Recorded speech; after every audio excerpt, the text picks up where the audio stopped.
Thank you. I just wanted to, when we're talking about working with a community and doing what is right by that community, the one thing we ought to do is follow our processes and procedures that we claim that we have in place that start to be a moving target. And this is when you start having issues with all people, but especially people of color. When you start talking about a process, you engage in that process, people in good faith begin to work towards that process, and then all of a sudden, without warning, without notice, without anything, the process changes, and nobody can say when. And I don't want to do the dance about in my mind it never changed, because I've got the emails that indicate that we were talking about an RFQ process. So I don't want to get into all of that. I'm just simply telling my colleagues on the council that there is an issue of fairness here that I don't believe has been met. There are shenanigans that have been played throughout this whole 2-year process. And I said 2 years ago that, and when we're talking about it's going to take time to do this, we could have cut that time significantly in half, if not more, had we not used the experts that were available to us in the first place. If we had been asked, those of us who put this SEB ordinance together, and let's keep in mind, this is not the mayor's SEB ordinance. This is an ordinance that I sponsored. This is an ordinance that we sat in several meetings and hashed out and talked about best practices and talked about what would be the best way to do this. For example, we did not want to put the onus on Public Works to administer this program, but we had to do it at that time because the Human Rights and Relations Department was lacking a director and several staff.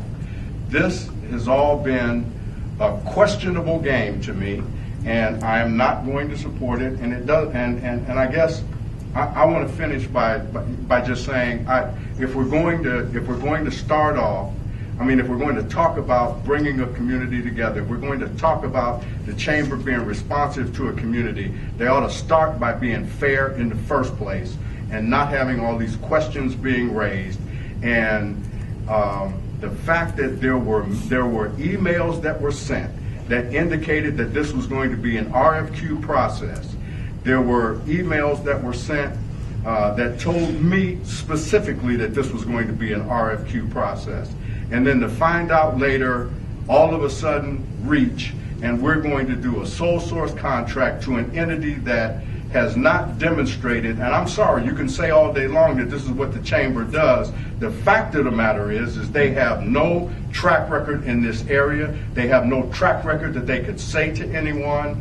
And so for me, this is highly questionable, and I will not be supporting it. And I'm done with my questioning because it appears right now that we're going to continue to play more games. So I'm just done. There's a motion and a second to approve. There's no further lights. Roll call. I'm sorry, Mr. President. Yes. Amen to. Ms. Melton.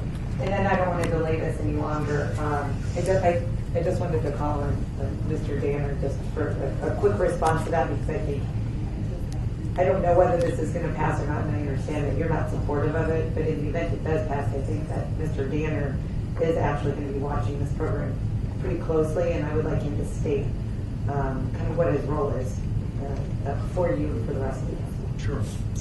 Spencer Danner, Human Rights and Relations.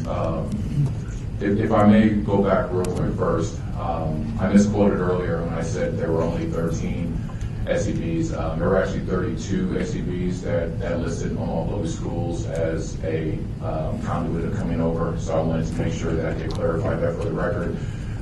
Secondly, I did mention the fact that there were the 3 that were referred over to REACH, and I know we concentrated on those 3, but I want to make sure we understand the majority of those individuals that did speak for REACH yesterday are already, last week, are already certified SEBs.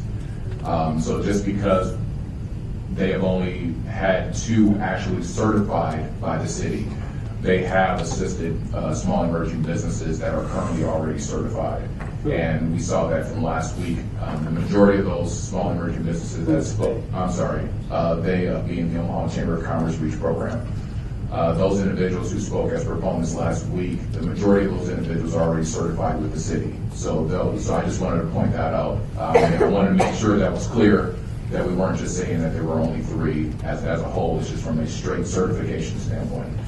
To answer Councilwoman's request, I would say that, as I stated last week, the Human Rights and Relations Department is dedicated to ensure the success of this program.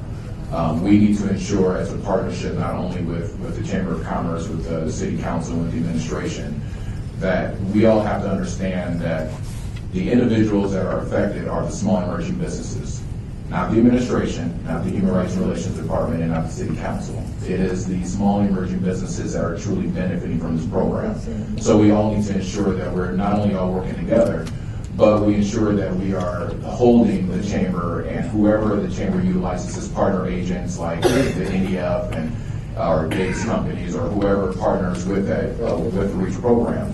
We need to ensure accountability and transparency throughout the entire process. The administration has asked for quarterly reports. My department, and I've worked with Winsley on this, has asked for monthly reports. And not just on the success of the program and certain characteristics, but we have outlined a lot of items that we would like to see to ensure that we are not only seeing the success of the small emerging businesses, but we are seeing the success long-term of the workforce in the city of Omaha. And if this is the route that we have chosen to go through, my department will ensure that the REACH program is moving forward for the next 3 years, helping not only the North and South Omaha community, but this is a citywide issue that happens to have North and South Omaha as its primary targets. But this is a citywide issue. And myself and the department is committed to ensuring that working with Winsley and the Chamber of Commerce, we're going to make sure for the next 3 years that this is successful. We're going to play our part, just like the administration will play their part and the community will play their part. And with your vote today, the council will play their part as well. So I appreciate you, Councilwoman, for allowing me to speak, but I wanted to make sure that I did communicate the Human Rights and Relations support to make sure this initiative is successful. Thank you. Thank you. I have nothing further. I don't recall if anybody's moved to approve the amendment. There was a motion and second. Okay. It was on the amendment. I have nothing more. On the amendment, yes. No further lights, roll call. It's on the amendment. Milton, Yes. Pauls, Thompson, In light of multiple games being played by multiple people in a city that seems to have a multiple personality, I'm going to say yes and take a chance on this. Thank you. Festerson, Yes. Gurnett, Yes. Jerem. Mr. President. No.